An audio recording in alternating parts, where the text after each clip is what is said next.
employed us for a few weeks looking after an ammunition dump. And myself and the sergeant was out on patrol, and there must have been an S mine. Now, an S mine was an anti-personnel mine. And the thing was, it used to, if you stepped on it, it wasn't to kill anybody, but it was to injure them so that they'd be taken out of the line and they'd be away from no less people to have advantage. And the thing was, it would jump about 3 feet and it would scatter like all ball bearings, like buckshot. And it would scatter them around all the fellas. Well, it was only this sergeant and myself. I had 25 pieces from this elbow down, and the sergeant had plastered all in his back, but I must have been on the periphery of his range, because, as I say, I only had it from this elbow down. And I've still got them all in my fingers today. They're all, yeah, you could feel them. Because the surgeon told me he couldn't cut them all out because he would have cut my arms to bits if he tried to take them all out, so he only took out the most dangerous pieces. So from there then they posted us up into the mountains to catch some German patrols that was trying to come through. Now Germans were well trained in mountain warfare, we weren't. Not in that, in snow anyway.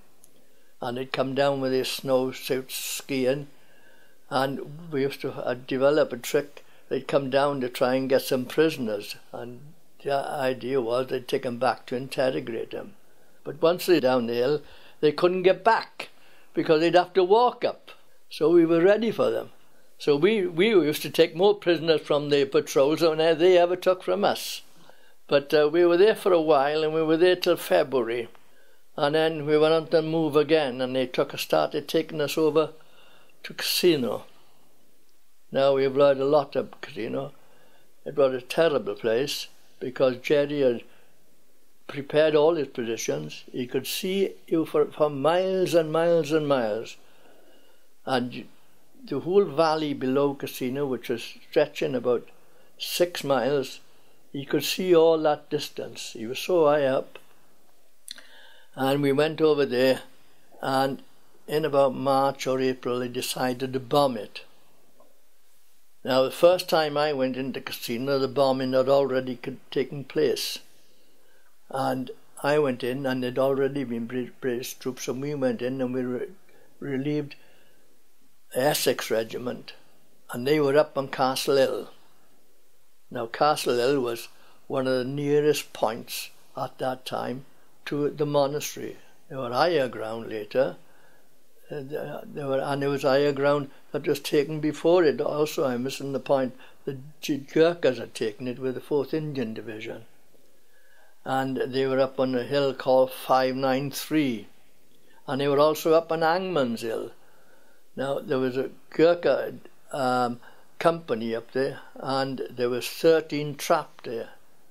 And the first time we went up there, our orders was to attack the hill, Monastery Hill, and try and get the Gurkhas out. And we done that this first night, but we didn't know where we were going. Everything was pitch black, and it had to be pitch black because that's the only time we think. But the only thing was you was going to a terrain that you didn't know where you was going to. And it was total confusion, so we withdrew back to the castle, and I was wounded a second time there, because the thing about Cassino, it wasn't so much the shrapnel.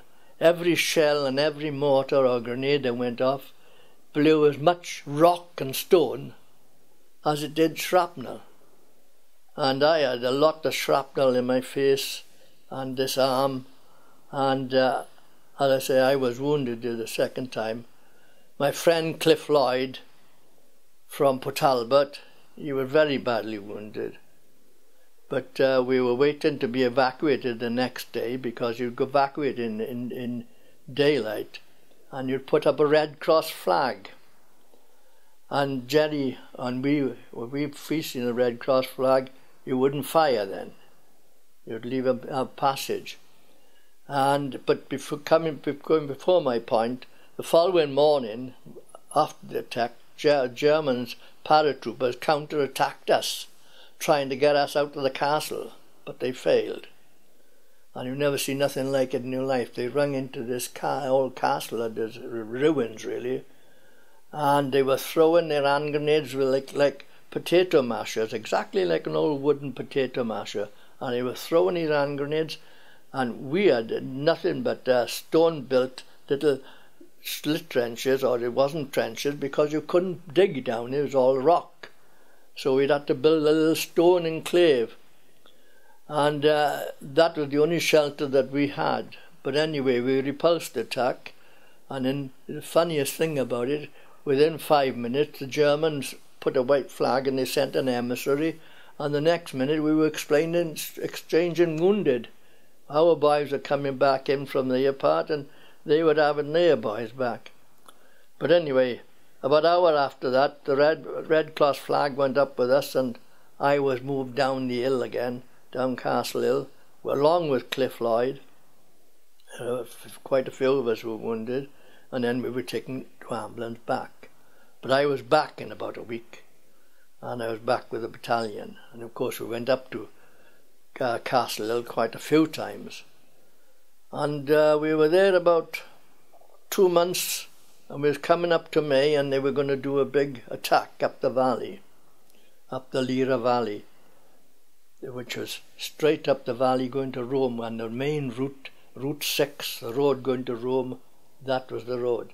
Now, of course, there was already the Anzio landing up there, which had coming towards Route 6, and they were fighting, and of course at one time it looked as though it was very unsafe for those boys, because it looked as though they were going to get pushed back in the sea.